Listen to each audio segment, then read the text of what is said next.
Hello guys, welcome to A plus Pratibha classes.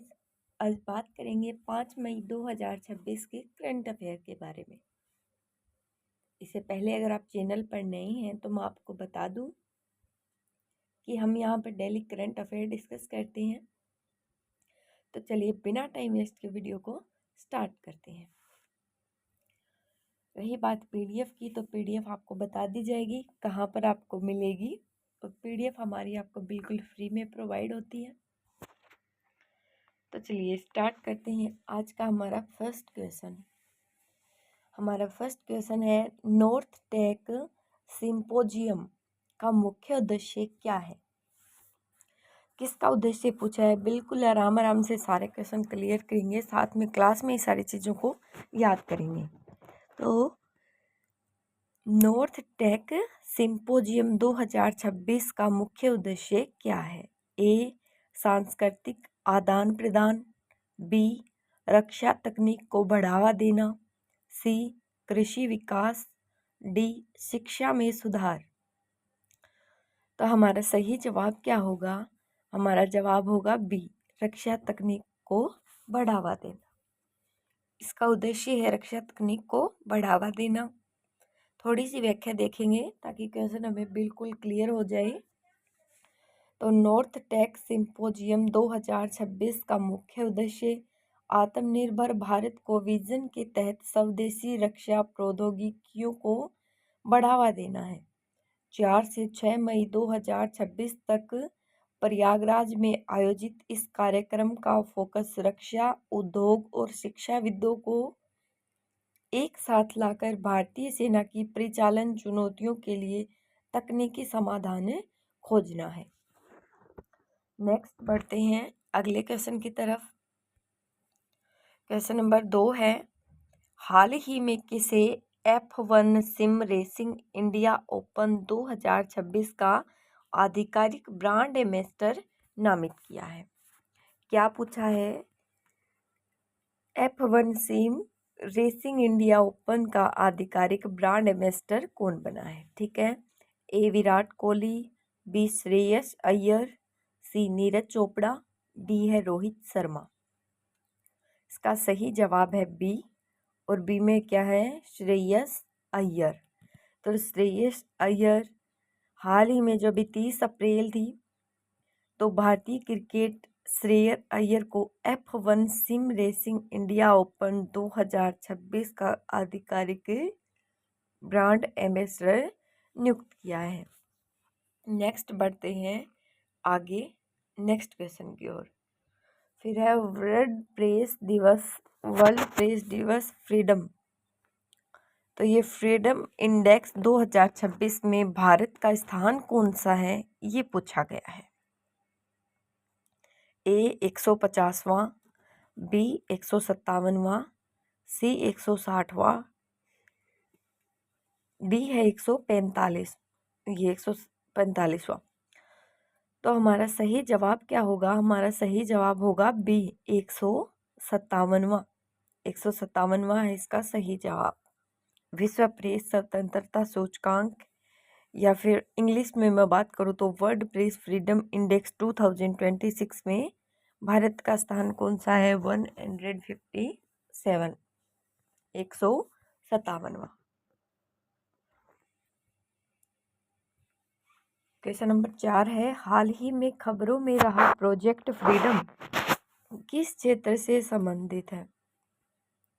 तो project जो freedom है वो किससे संबंधित है?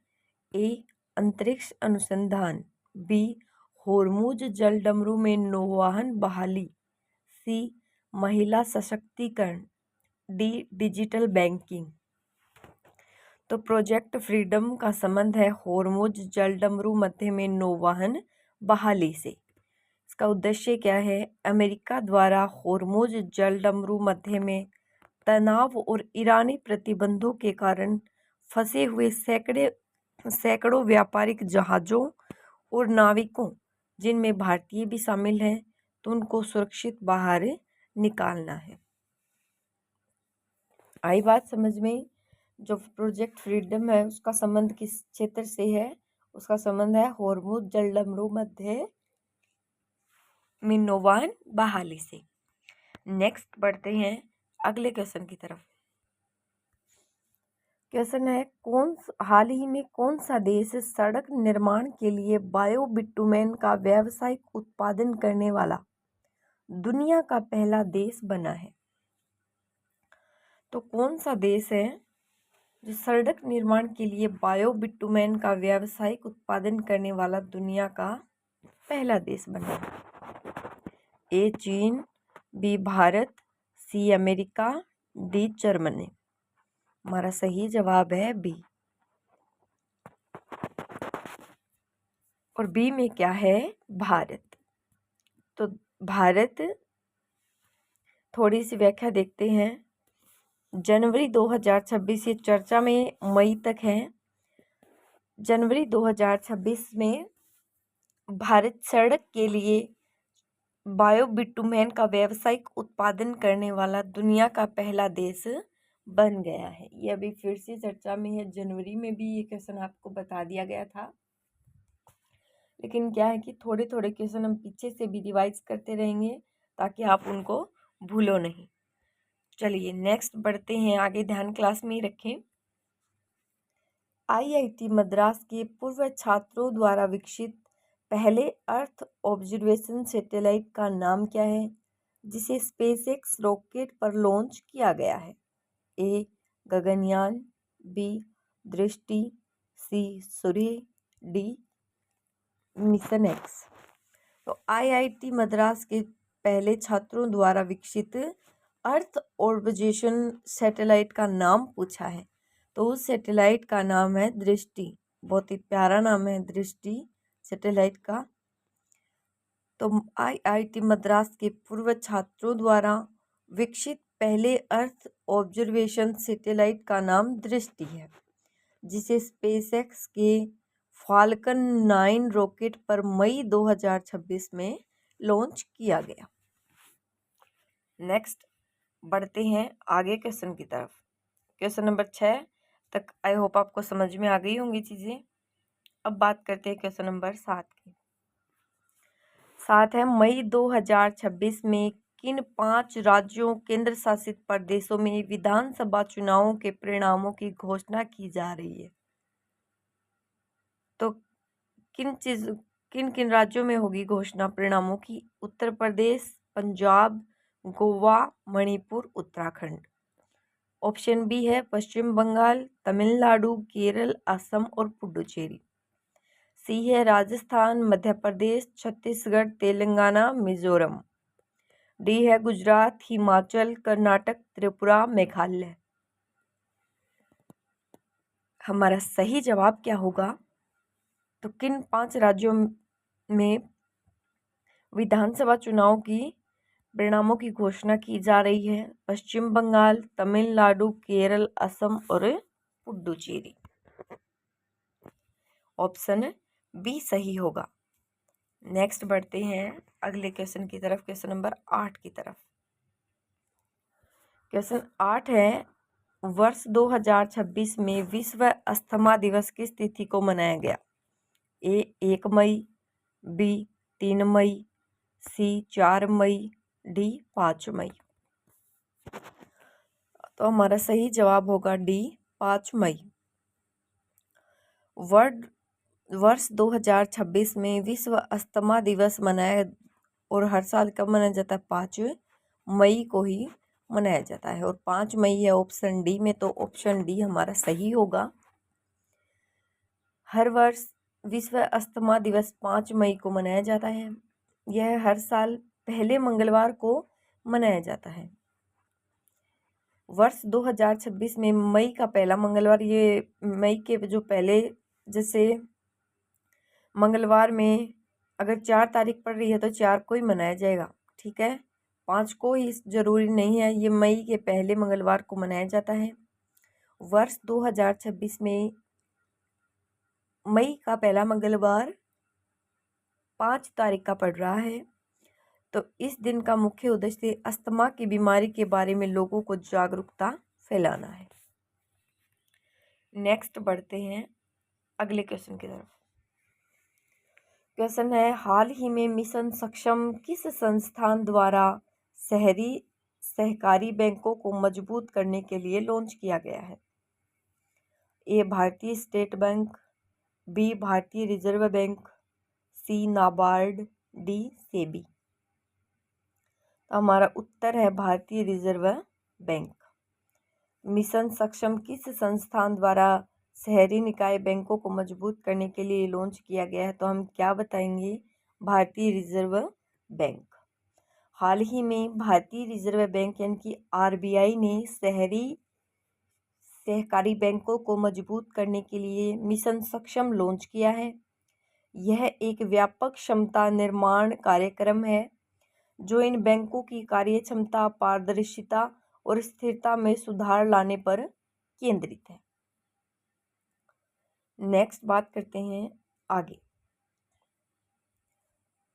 मेल गाला 2026। तो मेट गाला 2026 के रेड कार्पेट पर अपना डेब्यू करने वाले प्रसिद्ध भारतीय फिल्म निर्माता कौन है? पूछा ये गया है कि मेट गाला 2026 के रेड कॉर्पोरेट पर अपना डेब्यू करने वाले प्रसिद्ध भारतीय फिल्म निर्माता कौन है? प्रथम भारतीय फिल्म निर्माता पूछे हैं प्रसिद्ध। एस राजामौली, बी है करण जौहर, सी है संजय लीला भंसाली, डी है जोया अख्तर।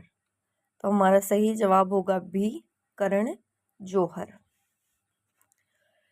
तो डेब्यू करण जौहर ने 4 मई 2026 को फैशन के इस सबसे बड़े इवेंट में पहली बार शिरकत करी। डिजाइनर उनके लुक को मशहूर फैशन डिजाइनर मनीष मल्होत्रा द्वारा स्टाइल किए जाने की खबर है। नेक्स्ट बढ़ते हैं अगले क्वेश्चन की तरफ। क्वेश्चन है हमारा, हाल ही में ई प्राप्ति पोर्टल किस संस्थान द्वारा निष्क्रिय खातों को ट्रैक करने के लिए शुरू किया गया है? ए LIC, बी EPFO, सी RBI, डी है PFRDA। तो ई प्राप्ति पोर्टल किस संगठन द्वारा निष्क्रिय खातों को ट्रैक के लिए शुरू किया है? तो हमारा सही जवाब होगा बी। और बी में क्या है? EPFO यानी कर्मचारी भविष्य निधि संगठन। तो बी हमारा सही जवाब होगा। थोड़ी सी व्याख्या देखते हैं। कर्मचारी भविष्य निधि संगठन ने ई प्राप्ति पोर्टल आधार आधारित access portal for tracking inoperative accounts launch किया है। इस पोर्टल का मुख्य उद्देश्य निष्क्रिय EPF खातों की पहचान करना और उनका पता लगाना है और उन्हें सक्रिय करना है। नेक्स्ट बढ़ते हैं आगे। क्वेश्चन है, हाल ही में केंद्र सरकार ने किस राज्य में नीली अर्थव्यवस्था को बढ़ावा देने के लिए सागर मेखला परियोजना शुरू की है? तो हाल ही में केंद्र सरकार ने किस राज्य में नीली अर्थव्यवस्था को बढ़ावा देने के लिए सागर मेखला परियोजना स्टार्ट की? ए गुजरात, बी ओडिशा, सी केरल, डी पुडुचेरी। तो हमारा सही जवाब है डी। और डी में क्या है? पुडुचेरी। थोड़ी सी व्याख्या देखेंगे। देखिए, हाल ही में भारत सरकार के पृथ्वी विज्ञान मंत्रालय और पुडुचेरी प्रशासन ने 12 फरवरी 2026 को की थी केंद्र शासित प्रदेशों में हुई पुडुचेरी में अर्थव्यवस्था को बढ़ावा देने के लिए एक समझौता ज्ञापन पर हस्ताक्षर किए जो सागरमाला परियोजना का हिस्सा है। नेक्स्ट बढ़ते हैं अगले क्वेश्चन की तरफ। क्वेश्चन है, 5 मई 2026 को जारी डेटा के अनुसार भारत का कौन सा शहर डिजिटल भुगतान के मामले में शीर्ष पर रहा? क्या पूछा है कि 5 मई के अनुसार कौन सा शहर डिजिटल भुगतान के मामले में शीर्ष पर रहा, यानी कि ऑनलाइन पेमेंट, डिजिटल पेमेंट? ए मुंबई, बी बेंगलुरु, सी हैदराबाद, डी दिल्ली। तो हमारा सही जवाब है बी। और बी में क्या है? बेंगलुरु। 5 मई 2026 के आसपास उपलब्ध हालिया डेटा और 2026 की शुरुआत के रुझानों के अनुसार बेंगलुरु में भारत का डिजिटल भुगतान के मामले में शीर्ष पर रहा है। तो बेंगलुरु रहा है भारत में डिजिटल भुगतान के मामले में शीर्ष स्थान पर। नेक्स्ट बात करते हैं अगले क्वेश्चन की तरफ। क्वेश्चन नंबर 14, भारतीय सेना ने किस देश के साथ मिलकर शक्ति 2026 संयुक्त सैन्य अभ्यास शुरू किया है?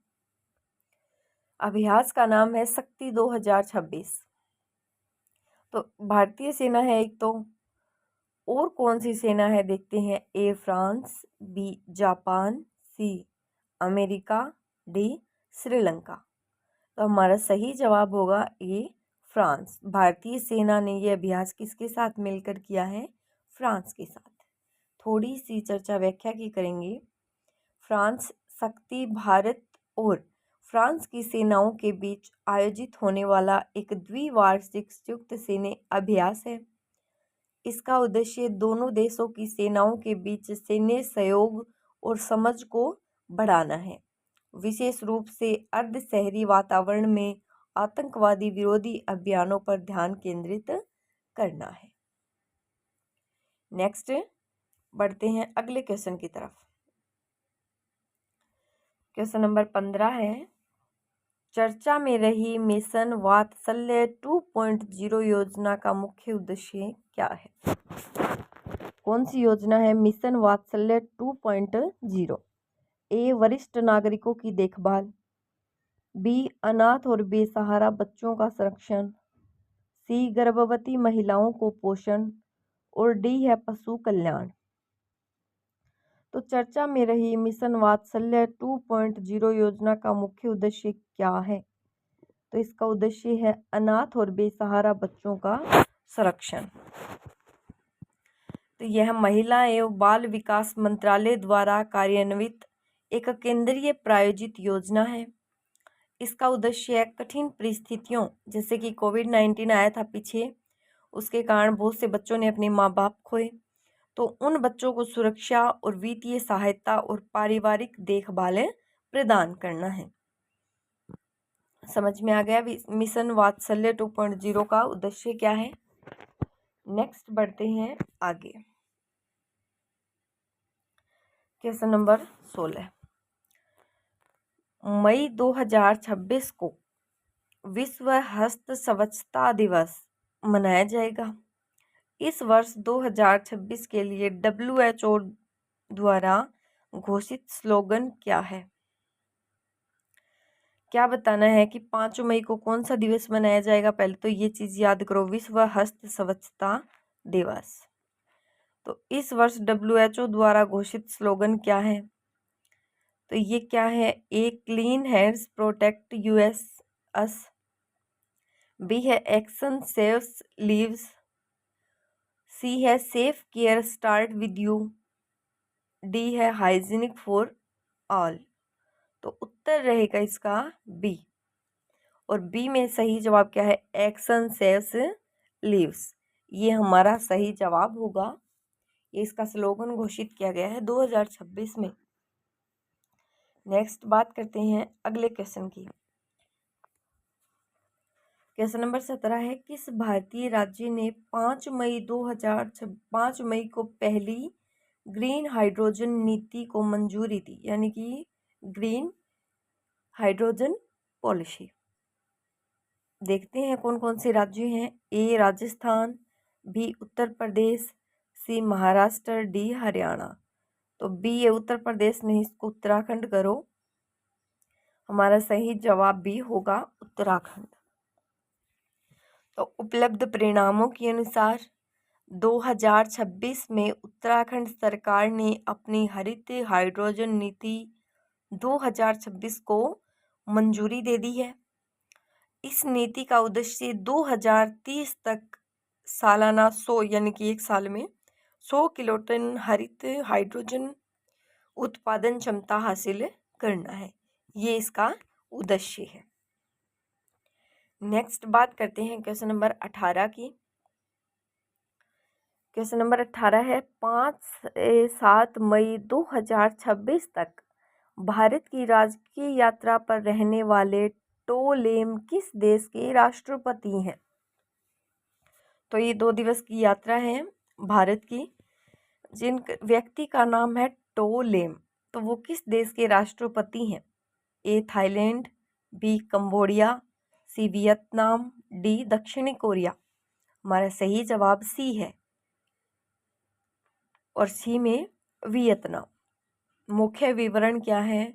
वियतनाम के राष्ट्रपति टो लेम प्रधानमंत्री नरेंद्र मोदी के नियंत्रण पर 5 से 7 मई 2026 तक भारत की पहली उच्च स्तरीय आधिकारिक यात्रा पर आ रहे हैं। तो वियतनाम के राष्ट्रपति का नाम हमें याद हो गया, टो लेम। नेक्स्ट बढ़ते हैं अगले क्वेश्चन की तरफ। क्वेश्चन नंबर 19 है हाल ही में किस संगठन ने समर्थ पंचायत पोर्टल लॉन्च किया है? इसका उद्देश्य ग्राम पंचायतों के राजस्व प्रबंधन को डिजिटल बनाना है। ए नीति आयोग, बी पंचायती राज मंत्रालय, सी ग्रामीण विकास मंत्रालय, डी है वित्त मंत्रालय।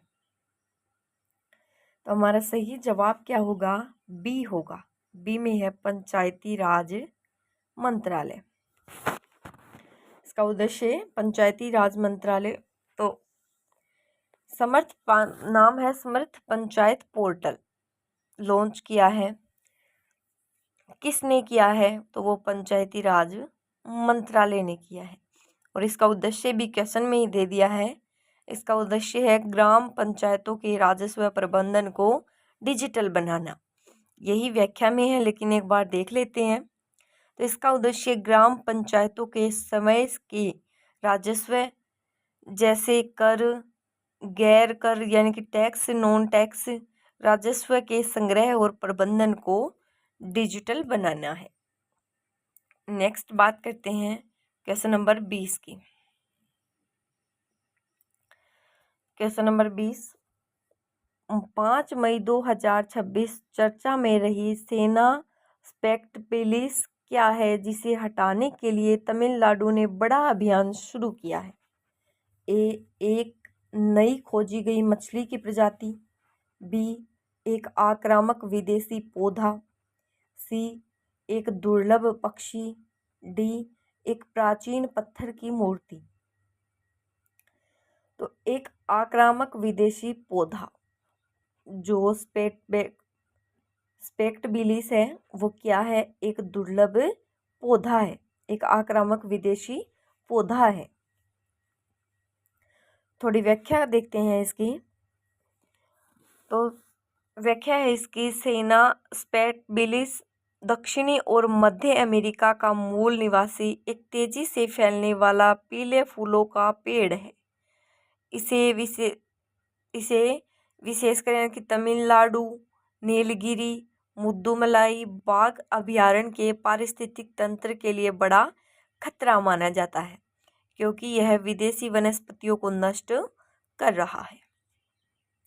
नेक्स्ट बात करते हैं अगले क्वेश्चन की। तो क्वेश्चन है भारत के किस संस्थान को सूक्ष्मजीवों और कवक के लिए राष्ट्रीय भंडार के रूप में नामित किया गया है? A National Institute of Virology, B Agharkar अनुसंधान संस्थान, सी भारतीय विज्ञान संस्थान और डी है केंद्रीय समुद्री मत्स्य अनुसंधान संस्थान। तो भारत के किस संस्थान ने सूक्ष्मजीवों और कवकों के लिए राष्ट्रीय भंडार नामित किया? हमारा सही जवाब है बी। और बी में क्या है? अघारकर अनुसंधान संस्थान यानी कि ARI। व्याख्या देखते हैं। तो अघारकर संस्थान अनुसंधान पुणे को राष्ट्रीय जैव विविधता प्राधिकरण द्वारा सूक्ष्मजीवों और कवक के लिए राष्ट्रीय भंडार के रूप में नामित किया है। नेक्स्ट बात करते हैं क्वेश्चन नंबर 22 की। क्वेश्चन नंबर 22 है हर साल 5 मई को विश्व स्तर पर कौन सा अंतर्राष्ट्रीय दिवस मनाया जाता है? जो स्वास्थ्य सेवा में उसकी महत्वपूर्ण भूमिका को मान्यता देता है। ए विश्व पर्यावरण दिवस, बी अंतर्राष्ट्रीय मिडवाइफरी दिवस, सी विश्व स्वास्थ्य दिवस, डी अंतर्राष्ट्रीय नर्स दिवस। तो हमारा सही जवाब क्या होगा? बी होगा। और बी में क्या है? अंतर्राष्ट्रीय मिडवाइफ दिवस। तो अंतर्राष्ट्रीय मिडवाइफ दिवस मनाया जाता है हर साल 5 मई को, वो भी अंतर्राष्ट्रीय स्तर पर। व्याख्या देखेंगे अंतर्राष्ट्रीय मिडवाइफ दिवस के महत्वपूर्ण तथ्य। तो यह है हर दिन 5 मई को दुनिया भर में मिडवाइफ द्वारा दी जाने वाली स्वास्थ्य सेवाओं के प्रति जागरूकता फैलाने के लिए उनके सम्मान में मनाया जाता है। आगे बात करते हैं क्वेश्चन नंबर 23 की। क्वेश्चन नंबर 23 है, मई 2026 को भारत के किस पड़ोसी देश के राष्ट्रपति टो लैम पहली बार राजकीय यात्रा पर दिल्ली पहुंचे? A Vietnam, B Cambodia, C Thailand, D Myanmar. तो हमारा सही जवाब है ए, और ए में है वियतनाम। तो मई 2026 में भारत की पहली राजकीय दौरे पर देर नई दिल्ली पहुंचने वाले वियतनाम के राष्ट्रपति टो लाम वियतनाम से हैं। वियतनाम के राष्ट्रपति टो लैम 5 मई 2026 से अपनी 2 या 3 दिवसीय यानी कि 5 से 7 3 दिवसीय पहली राजकीय यात्रा पर नई दिल्ली पहुंच रहे हैं। नेक्स्ट बात करते हैं आगे क्वेश्चन नंबर 23 की। आगे देखिए 24 से 23 पर चलते हैं। पहले मई 2026 में भारत के किस पड़ोसी देश के राष्ट्रपति टो लैम पहली राजकीय यात्रा पर नई दिल्ली पहुंचे? देखिए अलग अलग क्वेश्चन हैं, वैसे उत्तर तो इनका एक है लेकिन अलग अलग तरीके से पूछे जा रहे हैं। A Vietnam, B Cambodia, C Thailand, D Myanmar. तो हमारा ए राइट आंसर हो जाएगा इसमें। टो लैम वियतनाम से आ रहे हैं, दिल्ली पहुंच रहे हैं। मई 2026 में भारत अपनी पहली राजकीय यात्रा पर देर नहीं पहुंचने वाले वियतनाम के राष्ट्रपति टो लैम कहाँ से है? वियतनाम से हैं। नेक्स्ट बात करते हैं, ये बात हमने कर ली है, बार बार इसी को नहीं दोहराएंगे। आगे बढ़ते हैं जल्दी से अगले क्वेश्चन की तरफ। क्वेश्चन है, हाल ही में किस मंत्रालय ने ग्राम पंचायतों को डिजिटल राजस्व प्रबंधन समर्थ पंचायत पोर्टल शुरू किया है? तो ये हो गया था हमारा पंचायती राज मंत्रालय। याद रखना थोड़ा सा, इसको बार बार पूछा जा रहा है, समर्थ पंचायत पोर्टल। नेक्स्ट बात करते हैं क्वेश्चन नंबर, ये 24 हो गया, 25 की। 25 है, 5 मई 2026 को नई दिल्ली में आयोजित इंडिया एआई इम्पैक्ट समिट 2026 का मुख्य विषय क्या घोषित किया गया? तो 5 मई को दिल्ली में आयोजित इंडिया एआई इम्पैक्ट समिट 2026 का मुख्य विषय क्या घोषित किया गया है? ए एआई फॉर ऑल, बी सर्वजन हिताय सर्वजन सुखाय, सी विकसित भारत 2047, डी डिजिटल सशक्तिकरण। तो हमारा सही जवाब है बी सर्वजन हिताय सर्वजन सुखाय, ये हमारा सही जवाब होगा। तो मई 2026 को यानी कि ये उपलब्ध परिणाम में फरवरी 2026 में आयोजित हुई थी। तो नई दिल्ली को भारत मंडपम में आयोजित इंडिया इम्पैक्ट समिट 2026 का मुख्य विषय है सर्वजन हिताय सर्वजन सुखाय घोषित किया गया था। नेक्स्ट बात करते हैं 5 मई को होने वाली ऐतिहासिक घटनाओं की, यानी कि 5 मई को इतिहास में कौन कौन सी घटनाएं हुई हैं उनके बारे में 2-3 बार वीडियो को देख लेना, सारे क्वेश्चन क्लियर हो जाएंगे। तो क्या है, पहले ये देखिए 5 मई को होने वाले ऐतिहासिक घटनाएं। 5 मई की घटनाएं हैं सारी की सारी, 5 मई और आगे आपको सन दी जाएंगी। ये देखिए सारी घटनाएं हैं। तो सबसे पहले हम स्टार्ट करते हैं यहीं से, एकदम स्टार्टिंग से। तो थोड़ा सा इसको आगे खिसका रही हूँ। अब देखिए, घटना है 5 मई 1479 की। सिख धर्म के तीसरे गुरु अमरदास जी का जन्म हुआ। फिर घटना है 5 मई 1789 की। फ्रांस में वर्साई की संधि के बाद एस्टेट्स जनरल की पहली बैठक हुई। फिर है 5 मई 1818, जर्मन दार्शनिक, अर्थशास्त्री और कम्युनिस्ट मैनिफेस्टो के लेखक कार्ल मार्क्स का जन्म हुआ। फिर है 5 मई 1821, फ्रांसीसी सैन्य नेता नेपोलियन बोनापार्ट का सेंट हेलेना में निधन हुआ। नेक्स्ट बात करते हैं आगे। फिर है 5 मई, थोड़ा सा आगे कर रही हूँ इसको। तो 5 मई 1862, मैक्सिको ने सिंको डी मेयो की लड़ाई में फ्रांसीसी सेना को हराया। फिर है 5 मई 1916, भारत के 7वें राष्ट्रपति ज्ञानी जैल सिंह का जन्म हुआ। फिर है 5 मई 1961, अमेरिका के पहले अंतरिक्ष यात्री एलन शेपर्ड ने पहली अंतरिक्ष यात्रा पूरी की। फिर है 5 मई 1980, लंदन में ईरानी दूतावास के कमांडो ने बंधकों से मुक्त कराया। आगे बात करते हैं 5 मई को कौन कौन सी बड़ी खबरें रहने वाली हैं उनके बारे में। ये पहले की घटनाएं नहीं हैं, ये आज की ताज़ा खबरें रहेंगी। तो पश्चिम बंगाल, असम और अन्य राज्यों के विधानसभा चुनाव परिणाम की घोषणा। 4 मई की देर रात तक चले रुझानों और नतीजों के बाद 5 मई को असम में बीजेपी ने एनडीए ऐतिहासिक तीसरी बार में किसकी सत्ता आई है। तो ये इसको थोड़ा सा ब्लर करके बता रही हूँ मैं। देखिए, ऐतिहासिक तीसरी बार सत्ता में वापसी कर ली है। वहीं पश्चिम बंगाल में टीएमसी ने 15 साल के शासन को ख़त्म करते हुए बीजेपी ने 200 प्लस सीटों के साथ प्रचंड जीत दर्ज की है, जिसमें शुभेंदु अधिकारी ने नंदीग्राम भवानीपुर में ममता बनर्जी को हराया। नेक्स्ट बात करते हैं आगे बड़ी खबर की। सुप्रीम कोर्ट में अहम सुनवाई। तो बिल्किस बानो केस दोषियों को अपील पर सुप्रीम कोर्ट में आज यानी कि 5 मई को महत्वपूर्ण सुनवाई होगी। फिर है CAA में वैधता। नागरिकता संशोधन अधिनियम की वैधता को चुनौती देने वाली याचिकाओं पर अंतिम सुनवाई शुरू की है। ये वीडियो आपको दूसरी बार देखनी पड़ेगी क्योंकि खबरें धीरे नहीं फास्ट पढ़ रही हूँ मैं, वरना वीडियो बहुत लंबा हो जाता है। फिर है वियतनाम के राष्ट्रपति का भारत दौरा।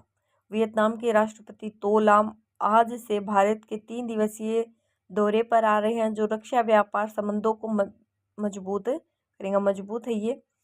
फिर है 7, ईरान अमेरिका तनाव। डोनाल्ड ट्रंप ने तेहरान में ईरान के शीर्ष सैन्य कमांडरों को निशाना बनाने का दावा किया है, जिसके बाद ईरान ने बुशर परमाणु संयंत्र के पास हमलों के बाद क्षेत्रीय रेडियोधर्मी संदूषण को चेतावनी दी है।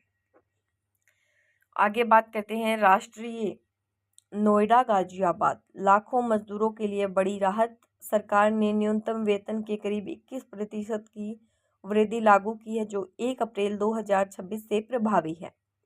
फिर है सुरक्षा और रक्षा। DRDO रक्षा मंत्रालय ने नॉर्थ टेक सिंपोजियम का उद्घाटन किया। फिर है DRDO और भारतीय सेना ने स्वदेशी helicopter launch anti ship missile का ओडिशा तट पर सफल परीक्षण किया। फिर है राजनीति। पंजाब के मुख्यमंत्री भगवंत मान आज राष्ट्रपति द्रौपदी मुर्मू से मुलाकात।